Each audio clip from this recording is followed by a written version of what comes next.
Case interview secrets. This is one of the questions we get so often. What are the magic bullets for a case interview? Today, I'm going to walk through 4 case interview secrets that differentiate good from great performers. And I wouldn't say guarantee, but nearly guarantee that you will get passed on or get the offer. Number 1, build custom frameworks. When we give feedback to people that are walking through the case interview process and they go through the opening, crush it, go through some questions, crush those, and then give us a structure that is straight out of another book, straight off of a download, that is not customized to the question, is not prioritized, and the data is not specified, we know that they're not going to solve the case in the fastest, most specific way. How do you customize frameworks? Well, we have a couple of rules for doing that.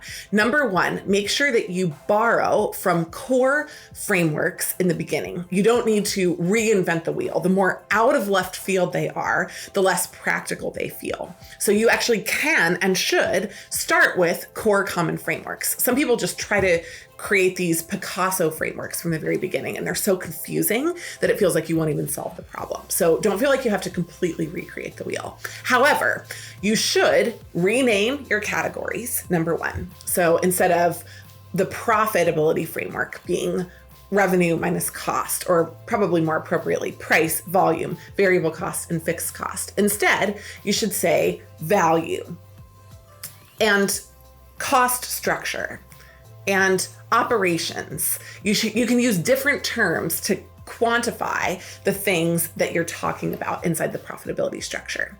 Second, make sure that the structure is prioritized. One thing that we do in our trainings is that we have people go through and number their structure after they write it down.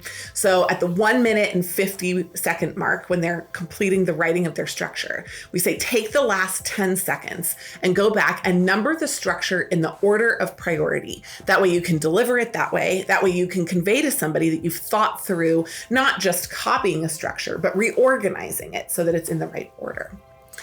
The final thing that you need to do is really make the data specific.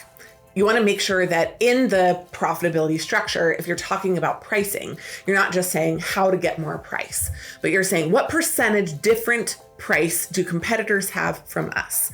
Second, what price elasticity do customers have? How willing are they to pay slightly more for our product? And when we raise prices, how many of them will drop off? Get really targeted and specific about the data that you want to use. Not only that, but make sure that the targeted and specific data is appropriate for the case.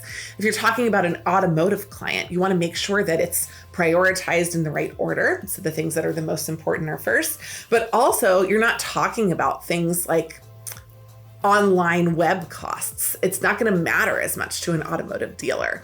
You're going to want to make sure that you're talking about things like the parts of the car, the labor, unionization of the labor, and other issues like that. In summary, when you're thinking about custom frameworks, one of the case interview secrets is to make sure that your case frameworks are grounded in reality, but reprioritized, renamed, and specified specifically for the case. The second thing that it's critical to know when you're thinking about a case interview and the secrets that you need to follow is that quality practice supersedes quantity practice all day long. Your job is not to hit a certain number of cases. Your job is to succeed in the interview.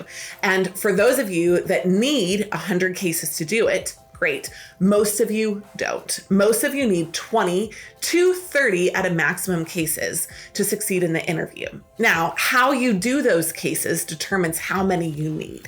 If you, at the end of a case, walk away from it saying, that was interesting, I'll do another one tomorrow, you'll gain very little from the experience of having done it, except for getting less scared in the process. But quality practice builds skill. And so if you're going to get quality practice, you take every case after you've completed it and you take notes on what happened inside the case. You keep those in a single place. You redo the pieces of the case that were not successful. If your structure was terrible, you go back at the end of the case and you spend 2 more minutes now knowing how the case flowed and you rebuild a structure. At the end of the process, you make sure that you think about the math, the details, and the answer in a high level so that you're able to summarize effectively at the end of the case. At the end of the day, if you do 20 cases well by spending 45 minutes doing the case and 30 to 45 minutes after the case, reviewing the case, redoing the case, and fixing those parts of the case, you're going to be much more successful on case 2 and case 5 and case 10. You're going to make incremental gains that are rapid. The third thing that's super important is that your personality matters. One of the roles of your case interview practice is to ensure that you're not nervous. You can be a little nervous. That drives adrenaline and focus inside the case, but too many nerves take away the edge from who you are. And ultimately, the firm is not interviewing you to see if you could do that case. They're interviewing you to see if they want to work with you. And they want you, fully you, totally you. So when people bring themselves to the case with enthusiasm, when they say things like, I'm so excited to solve this case, and it's authentic. When they say, I can't wait to dive into this. This is one of the most interesting problems that I've seen in a long time. That matters. When you smile at the interview, when you laugh at yourself, when you're enjoying the process of working through things, it matters inside the interview. So don't forget that in the process of getting better math skills. Finally, you do not have to be perfect. Every single one of our case interview coaches on the Management Consulted platform, we ask them, when you went through your interview, did you have a perfect 10 the whole way through? And the answer was absolutely not. They went through with a structure that didn't complete the problem. There were things in there that they really focused on that ended up being important, but there were other things that they added. They didn't matter. They focused on things that weren't the most important things. Didn't matter. They messed up the math, but then they caught themselves in fixing it.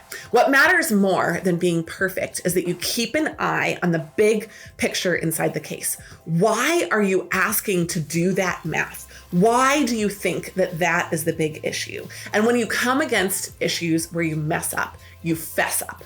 Make sure that you're focused on that inside the case. So our 4 case interview secrets are: number 1, make sure that you build custom frameworks. Don't start off your case with a cookie cutter approach, but also don't try to ram a framework that is so radically creative down the throat of your interviewer to the point where you never get anything done. Number 2, make sure that you focus on quality practice over quantity practice. Ensure that the number of cases that you do is more focused on what you get out of them rather than how many you did. Third, personality matters. Have fun in the interview. Show who you are. Get excited about solving the problem. People that are passionate do well inside consulting firms. And finally, you don't have to get it perfect. If you mess up, you fess up. The 4 things we talked about today are super hard to get right. So if you want help, we're here for you. First of all, structures. Make sure that you do drills on structures and don't just solve them within your cases. We have a platform and a structure process. If you buy our consulting case library, you get access to all of our structure drills. Second, make sure that you're focusing on quality practice over quantity practice. Just one session with a coach of ours can save you 5 to 10 sessions that you would do with a peer who's not experienced. So working with a coach can be really successful for that. Number 3, make sure that you video yourself when you're going through the case interview process. Get a sense of how you come across. And if you want to join us for a live Zoom call, we do them regularly. You can volunteer and we'll give you feedback. Finally, you don't have to get it perfect. You want to make sure that you're keeping track of the things that you did well and not well as you go through the cases. We have a free scoring guide that can help you focus on your key issues. So if you download the free scoring guide and you use it on your first couple of cases or your next couple of cases that you're doing, then you'll have the ability to focus on what you most need to fix. We're so excited to be with you on the journey to figure out the mystery that is case interviews. Thanks so much for joining.